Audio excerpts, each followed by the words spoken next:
विधाता का प्रपंच किसी को समझ में नहीं आता, लेकिन एक बात का मुझे दुख है, श्री राम जी के बन जाने का नहीं। राम जाहि बन राज तज भल परिणाम न पोच। राम जी वन को चले जाएं, लौटकर आ जाएंगे, परिणाम अच्छा होगा, बुरा नहीं होगा। तो फिर आपके आंखों में आंसू क्यों?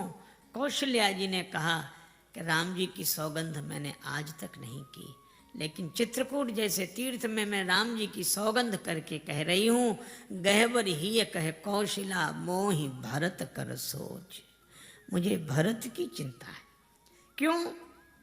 क्योंकि गूढ़ स्नेह भरत मन माही, रहे नीक मोह लागत नाही। भरत जी के हृदय में छिपा हुआ प्रेम है। भरत राम के बिना नहीं रह सकते।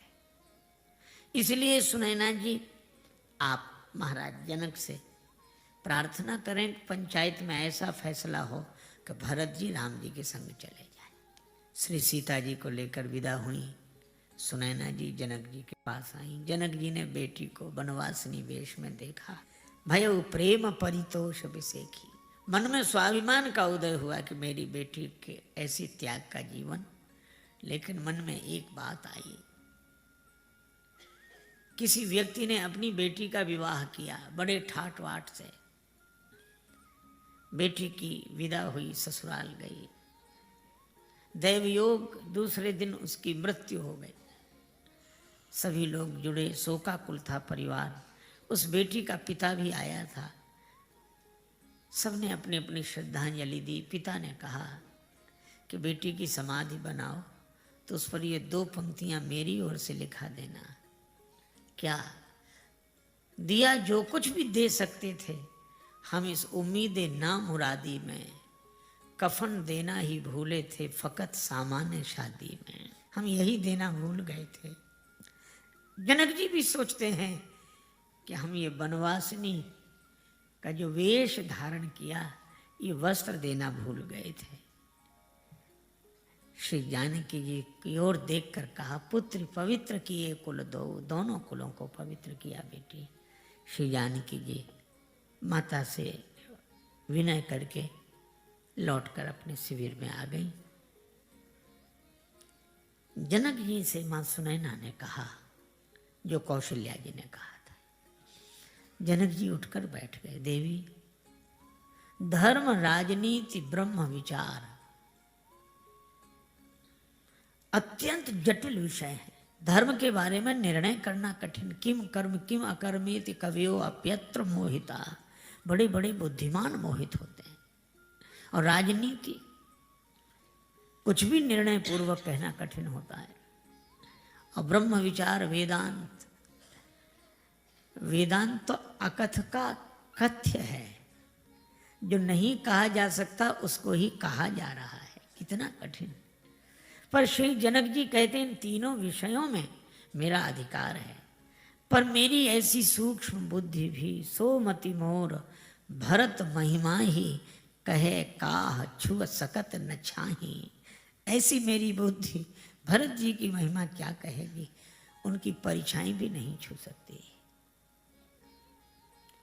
भरत जी के गुण तो एक ही हैं जो जानते हैं, वे हैं श्री राम। भरत महामहिमा सुन रानी, जानहि राम न सकहि बखानी।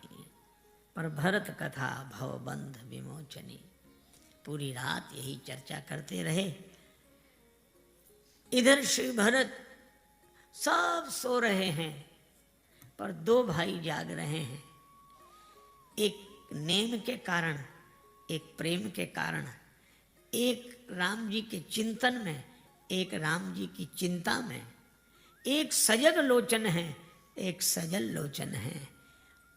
नेम के कारण जाग रहे हैं श्री लक्ष्मण, और प्रेम के कारण जाग रहे हैं श्री भरत। लक्ष्मण जी राम जी के चिंतन में जाग रहे हैं, भरत जी राम जी की चिंता में जाग रहे हैं। नींद नहीं आती। श्री भरत यही सोचते हैं कि ही विधि हो ये राम अभिषेको, मोहि अवकलत उपावन एको। मुझे कोई उपाय समझ में नहीं आता। अहो अहो इस शिला खंड पर बैठा कौन तपोधन, एकटक रहा निहार गगन को करता अश्रु विसर्जन। मन में एक बात आई, माता कौशल्या के कहने से राम जी लौट जाएंगे। मैं माँ कौशल्या से ही कहूँगा। मन में हर्ष की लहर उठी, लेकिन फिर विषाद आ गया। कौशल्या माता के कहने से लौट तो चलेंगे श्री राम, लेकिन कौशल्या माता कहेंगी तब ना।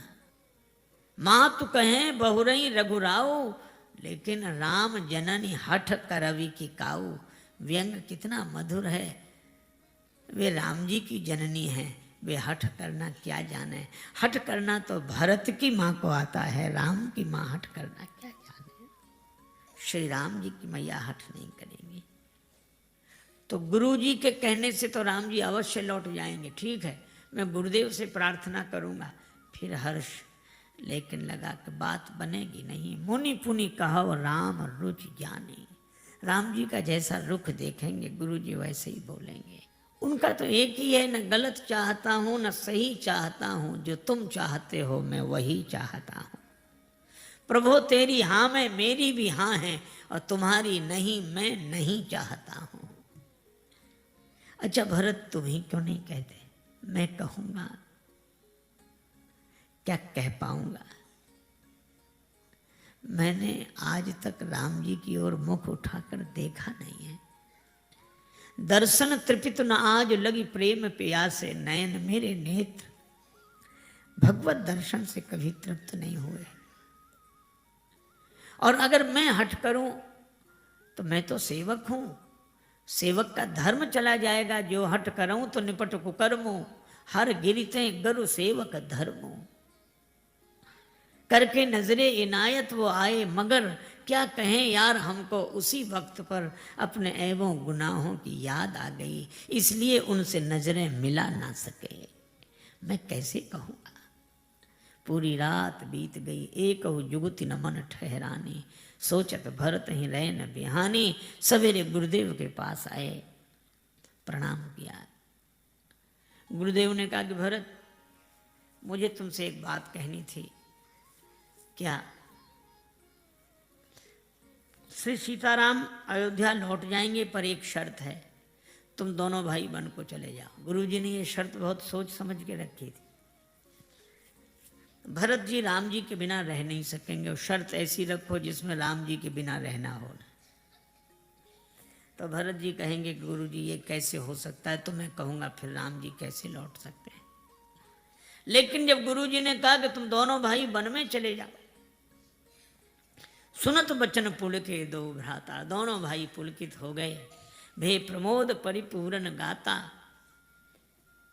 भरत जी ने गुरुदेव के चरणों में प्रणाम करते हुए कहा, गुरुदेव क्या इतनी छोटी सी शर्त पर श्री राम अयोध्या लौट जाएंगे? मेरे सीताराम अयोध्या लौट जाएंगे?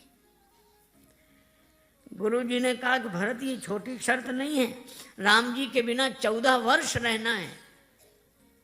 भरत जी ने कहा कि गुरुदेव मेरे सीताराम सिंहासनासीन हो जाएं तो 14 वर्ष की कौन कहे। मैं आपके चरणों की सौगंध करके कहता हूं, कानन करऊं जन्म भरी बास। मैं जीवन भर वन में रह सकता हूं। अरे फिर तुम्हें राम जी नहीं मिलेंगे, न मिले, पर यही क्या कम है कि मेरे कान सुनते रहेंगे कि मेरे राम जी राजा हैं, प्रसन्न हैं, आनंद में हैं।